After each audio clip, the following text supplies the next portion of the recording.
Hi everyone, welcome to my channel. My name is Jenny DiMatteo. If you're new here, so am I. I've been making video content for a while on other apps, but I'm just getting started on YouTube and I'm really excited to start making longer form content for you.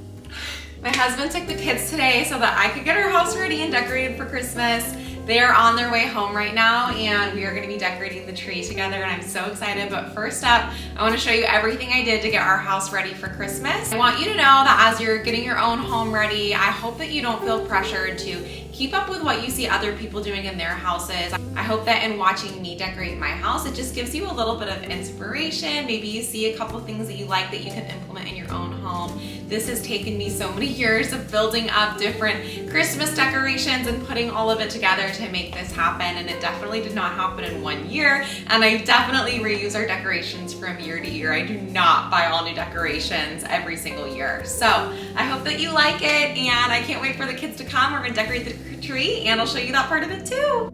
I'm starting off by removing all of the decorations on the bookshelves to give me a blank canvas. I may add some of these things back in, but I think it helps a lot to have a blank canvas first. What most people don't know is that we actually built this entertainment center around our TV. We tiled the fireplace. We did everything ourselves when we first bought this house. Decorating these shelves always feels extra special because it reminds me of when we were designing them and when I had pictured decorating it for Christmas. It's one of those true full circle moments. One thing I highly recommend doing when you're decorating for Christmas is to take a picture of your decorations before you take them down that year. That way the next year you can look back at your pictures and see how you did things, because as much as you think you're going to remember it, you probably won't. I don't put all of my decorations in the exact same spots every year, but by looking back on pictures of previous years, it helps me decide what to try differently for this year, and then I'll decide what I like the best. And my goal is to get better every single year. Even if I'm not switching out the decorations on the shelves, I'm just changing the placement and trying out different things. These are our family photo albums that I leave on our bookshelves. I'm not removing them, I'm just changing up which shelf they're on. Now it's time to break out the Christmas decorations. I keep them in these red tubs and I'm just gonna unload everything, put it all out on the floor, that way I can see everything that has to go up and start one by one doing each shelf.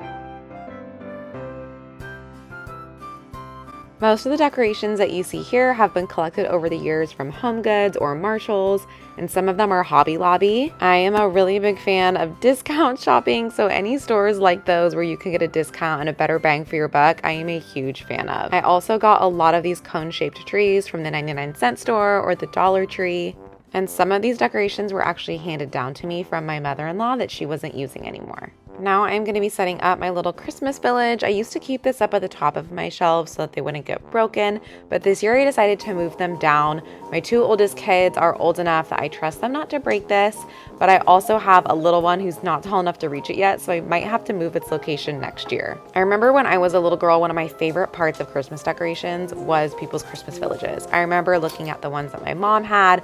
I loved looking at all of the little houses, and I catch my kids looking at other people's little Christmas villages as well.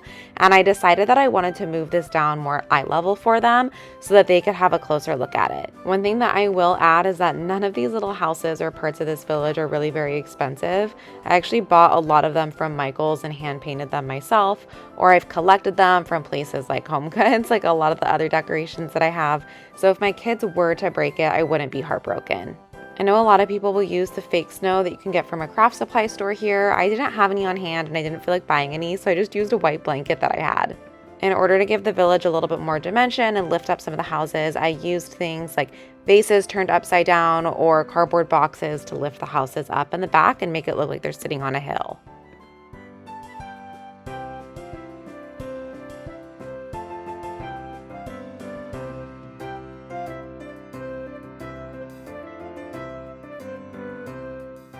Another change that I decided to make with my placement of my decorations is I'm moving my nativity scene. I actually got a little bit of hate over this on my Instagram reel about my decorations because people said that I was hiding it away in a corner, but I actually tried to think about one of the most focal spots in our house in terms of our Christmas decor For me, that is the top of the Christmas tree. So I thought that if I put the nativity scene right over there on the top shelf, I would see it more and it would help remind me of the true meaning of Christmas. Last year, I had it on the other shelves on the other side of the TV, and I just feel like I don't look over there as often because I'm always drawn towards where my Christmas tree is. Also, while I don't care if my kids break anything from the Christmas village, I do care if they break my nativity scene, and I needed it out of reach. Here's how our shelves turned out. I love them so much. I really do think that they've gotten better looking every year, and I'm really excited about how they turned out. So now I am packing up all of the decorations that didn't make their way back onto the shelf, and I'm going to store all of this back up in our attic until after Christmas is over, and then I will redecorate the shelves all over again. Because a lot of my decorations are breakable or I don't want them to get scratched, I am individually wrapping them up before I put them back into the bins. I try to save on to these papers. So like when you go to the store and buy something breakable and they wrap it up for you in paper, I try to keep that paper for situations like this. That way I have something to wrap up my decorations in, and I also will use it for my Christmas decorations too.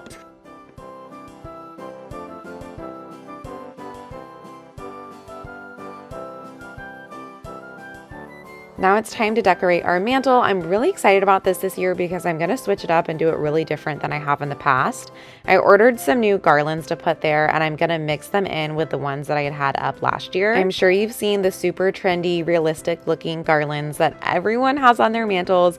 They are so beautiful, and I can't tell you how many times I've been tempted to get them and switch my whole Christmas vibe. But I really love the flocked tree and like winter wonderland look, and since our garland is right next to our tree, I couldn't have a like green garland next to the flocked tree. I just thought it would look kind of funny, and I really just wanted it to match. So I looked really hard to find one of those realistic looking garlands that was also frosted or flocked, and I found one, and I love it so much. I was super nervous that when it came in person it wasn't going to look as good as it did online, but it did not disappoint. For hanging up the garlands, I'm going to be using, these are like just the sticky command strips that are removable, and then these are actually called light clips, and I'll show you up close what they look like. But they're really great for holding up garlands or lights or things that you need to. You can see it right here. And then this is the big one that's really important, especially if you're gonna be hanging like heavy garland, is using these ones. I don't know what they're called, but I'll figure it out for you. But I'll show you how you do it, but it makes it so much easier, and it holds a lot in that versus these just hold like a little bit. I'm just gonna take these and I'm gonna be sticking them onto the mantle. Right like that, and that way I can get the garland onto it. So I'm going to peel off the back side of it and stick them on. I looked it up, and these are called cord bundlers, but I only ever use them for garland. So to me, they are garland hangers. They honestly work perfect. You just wrap the strap around the garland to hold it up there. And the part that I had shown you earlier is what sticks to the mantle with a command strip. It doesn't damage or anything when you pull it up once it's time to take the mantle off. Sometimes I actually have to reposition where I put these as I'm putting it up, and I haven't had any issues with the command strips. I actually just stick it right back down and it's been totally fine. I'll link the command straps and strips and all of the hooks and everything that I'm using in this video actually will be linked below in the description. So if you're looking for something, make sure you check there. And if you don't see something, let me know. You can see here I'm actually cutting off the pine cones from my garland. They were really bugging me. I just felt like they didn't match the rest of my house. And now that they're gone, I like it so much better. I feel like they were too rustic for the vibe of my decorations. You can see here I'm just layering in and weaving together the two different types of garlands. I had 4 garlands total, so 2 of each kind, and I'm trying to make it look like they naturally go together. It's a little harder than I expected, but I think that it ends up looking really pretty together. And then now I'm gonna add in this star gold garland. I had seen this on a lot of my friends' mantles all over social media, and I just thought it was so pretty, and I love that it matches all of the gold accents in my decorations. So I had to have it. The other thing that I got to add to my garland this year is these really pretty strands of gold balls. I also got some white ones. I'm going to show you those later. They're going to be going on to my banister, but I think that the gold is really pretty here. I was just trying to figure out the placement of how many drapes to do. I decided to do 3 like this. And then the other thing that I did differently with my mantle this year than I'd done in the past is that I made it off-centered, so you can see that it all kind of hangs off and sweeps off to the left. Whereas in previous years, I had centered it and I really like the way that it looks right now. You'll see once I add my stockings, I think it ends up looking really pretty.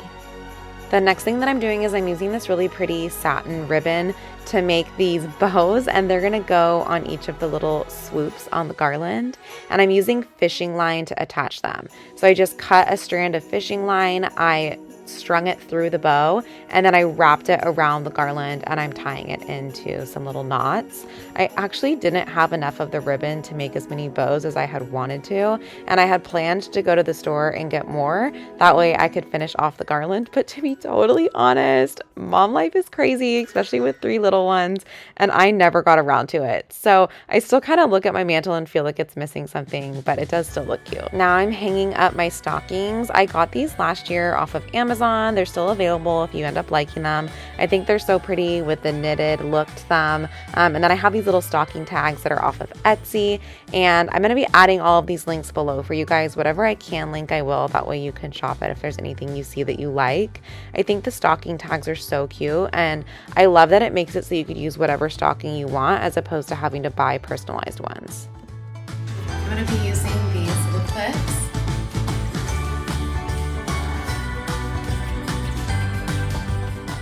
On my stair banister, I'm using the smaller command little hooks that I had shown you earlier, and I'm using those to stick them directly onto the wood of my banister, and then the little clip part of it holds the garland up. Now I'm adding little fairy lights to it. I actually add a command strip on the back of the battery pack of the fairy lights, and then I stick that to the wall up behind where you can see up here, so it's not shown on camera, but no one can see it from our entryway or anything. You would only see it if you were walking down the stairs. Now I'm adding in that matching garland I had mentioned earlier. I have the gold one on the fireplace and the white one is going here, and I'm just attaching this with some fishing line and tying it on there again, and then that way it goes a swoop up in the middle and up on either sides. And then I also have these gold bells that I'm adding on to the end of the banister. I found these at Michael's with the garlands and some of my other decorations as well. And now I'm adding my little mini wreath to my mirror. This is such a silly thing, but it's one of my favorite little Christmas decorations. I couldn't tell you why, but it just makes me feel so happy to have a wreath on my mirror.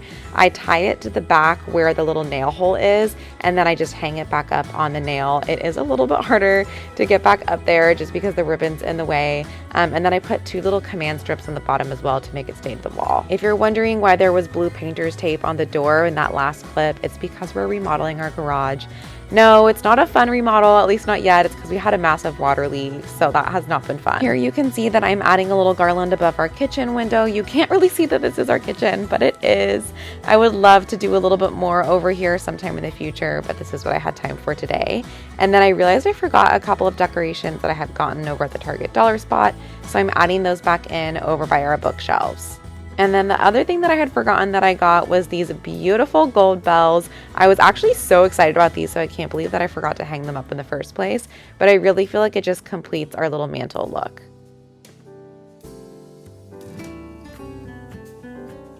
Now I'm going to decorate my little coffee bar. This is my last garland that's going up around this circle shelf. I had a little bit of a hard time figuring out how to get it to stay how I wanted it to, but I finally figured it out. And then I'm just adding up some Christmas decorations by swapping out the things that were on here previously. I got these new Santa plates and mugs and this little snowman mug. I showed it earlier in the video, but they just make me so happy to see these. I know it's something so silly, but I'm excited about it. I waited for the kids, and now we're going to decorate the Christmas tree together. This was one of my favorite things to do as a little girl with my family, and I love being able to do it now with my kids. I always try to make it extra fun by letting them wear some festive Christmas outfits. We turn on our favorite Christmas music and have a little dance party as we decorate. I've worked really hard over the last couple of years to create a tree that is kid-friendly while also aesthetic, at least my aesthetic vibe and what I am looking for. So I've tried to find materials like these can't talk right now, these feather boas that my kids can play with as we put them up, and I don't have to worry about them getting broken or anything like that, but they still give that snowy winter white vibe to the tree. And they have so much fun every year that we're decorating, dancing around with the feather boas. I can't tell you how many videos I have like this of them dancing, and I know that I'm gonna look back on these memories someday and just feel so thankful that I captured them with my camera. After we get the feather boa up all around the tree, then it's time to add in some of these little tree picks and some sparkly ribbon that I put in just to hold some little gaps and add some extra sparkle to the tree. You can see I'm setting up my phone here. I was also filming an Instagram reel, so I was filming some of that, and you can see it as I'm filming this. My kids crack me up because they love to copy me and do things that they see me doing, like walking up to a camera and showing it what I'm going to put on the tree. They just the entire time kept walking up to the camera and saying, "See camera, see camera." It was so cute and it just melts my heart. See camera. So as you can see here, we start off by doing the feather boas, and then I go in with these little snowflakes that I had gotten years ago from Michael's or Hobby Lobby or something like that, and I place those all over the tree. It's fun because they're not one of those things that stands out on the tree, but when you really look at it, you can see them all there. My kids love to put the snowflakes on the tree. I will say that when you're having kids help decorate a tree, they always put things in the exact same places. So I am typically walking around the tree, constantly moving things that they put on the tree so that everything is spaced out. Thankfully, they don't care because I'm not sure exactly what I would say to them if they started complaining about me moving their ornaments. And then after we do that, we put the ornament balls onto the tree, and that part is so fun. These balls were really cheap from the 99-cent store or Dollar Tree a while ago, so I don't mind if my kids help with those. They're obviously shatterproof, so if something gets broken, no one's gonna get hurt, and it's not a big deal. We tried to get little baby Ellie involved, and she loved to look at the tree and the ornaments, but she wasn't quite ready to put an ornament onto the tree. That's okay. Next year she will. She'll be older. It'll be a lot more fun. It's one of the things that I love about Christmas time is just watching the kids grow up and get more excited about it every year. There's just so many different fun stages with kids over the holidays. Then she had a poopy diaper, so I had to go change that. And then I started to get out some of our actual ornaments going onto the tree. I was trying to lay out all of the ones that the kids could put on the tree. That way they weren't reaching into the box grabbing all of the breakable ones because they were definitely trying to do that. I started collecting non-breakable ornaments for the kids to put onto the tree when my oldest daughter was a baby. We always go to Target or Hobby Lobby, sometimes Walmart, and we will just pick out what their favorites are that are shatterproof. Sometimes it's a picture frame and we'll print a picture onto it. Sometimes it's a Santa ornament or whatever it is that they're into that year. It just has to match the tree. So sometimes they'll pick something that's the wrong colors and I will redirect them to something that more matches the vibe of this tree. They also have little trees in their room. I think I'd mentioned that earlier. And those trees have all of the ornaments that don't match. So if they make an ornament at church or at school that they want to put on the tree, that goes onto the tree in their room. At this point, my kids totally lost interest in decorating the tree with me, which was actually perfect timing because I was about to do all of the breakable ornaments, and I don't let them help with these anyways because they're all really special to me. So you can see here I'm actually using these ornament locks that I bought on Amazon, and I'll have these in the links below. But you attach it to the ornament and then it locks it onto the tree. That way they're not going to fall off. My kids can't pull them off, and if the tree were to fall over, they wouldn't be able to break, like they would stay onto the tree. Even though we were trying to be super careful, we did have a couple of broken ornaments this year. This one is actually a sugar cookie that I had made for my first daughter's gender reveal. You can actually spray these cookies and then preserve them and they become ornaments. My mom did that for me just to remember that party that we had done for her. And then this is our new ornament we got this year. It's the Grinch, and my husband accidentally decapitated him. So we're gonna try and super glue him and fix him. And now I'm gonna put our other ornaments on the tree. This one is from the year we got married. Most of our ornaments that are breakable are super sentimental. My husband and I try and pick a new ornament every year. This one's from my first daughter's birth, or actually her first Christmas. And they're all pretty much from Lenox. If you've ever gotten Lenox ornaments, they happen to be my favorite. I just think they're so pretty. This one is actually from my childhood. I have a lot of these little crosses. They're from my dad's work. My dad used to work at a church. So are these angels, and the church every year would give ornaments to the people of the congregation and the employees there. And so we used to have a tree growing up that was just full of angels and crosses from my dad's work, and my parents had given some of those to me when my husband and I got married for our tree, and they're some of my favorite ornaments because they're just super sentimental. We have one of these Lenox ornaments for each of our kids' first Christmases, and one of the things that I love about them is that you could actually get them personalized. So it says baby's first Christmas, it says their name, and then it also says the year. And then every year when we put them on, it's just such a fun reminder. We also have the kids' favorite characters like princesses and snowmen and Mickey Mouse. And we pick out one of those every year as well, just to kind of remember what our kids are into that year and things that they like. It also makes the tree a little bit more fun for them because even though the ornaments are pretty and breakable and they can't touch them, they still will sit at the bottom of the tree and look up at all of the ornaments and be like, oh, I see Cinderella or I see Mickey Mouse, and get excited about it. So I love that aspect that we're able to have it be fun for the kids and friendly for them, but it's also ornaments that I genuinely love. I also did something new last year where I ordered an ornament on Shutterfly with a picture of my kids and it said the year on it. So I'm putting that one onto the tree. It's glass and breakable, so it's really pretty, but it's nice because it's sentimental. And I also ordered them for family members and gave it to family members and they loved that. So that's a fun gift. Here's just an up close of all of the ornaments on the tree. You can see some of my favorite ones. And if you're looking for any of these ornaments, I have linked a bunch of them for you so that you can go buy them yourself as well. Or you can just take some inspiration and get some ideas for how we've done our tree.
Here's a little recap of all of the decorations that I did. Thank you so much for watching this and decorating the house with me. It's so fun to be able to share this with you. And if you enjoyed this video, it would mean so much to me if you would like and comment on it so I can hear from you. I would love for you to subscribe to my channel and see more from me. You can also follow me on all of my other social media platforms where I share some short form content. Merry Christmas, and I can't wait to see you all back here soon.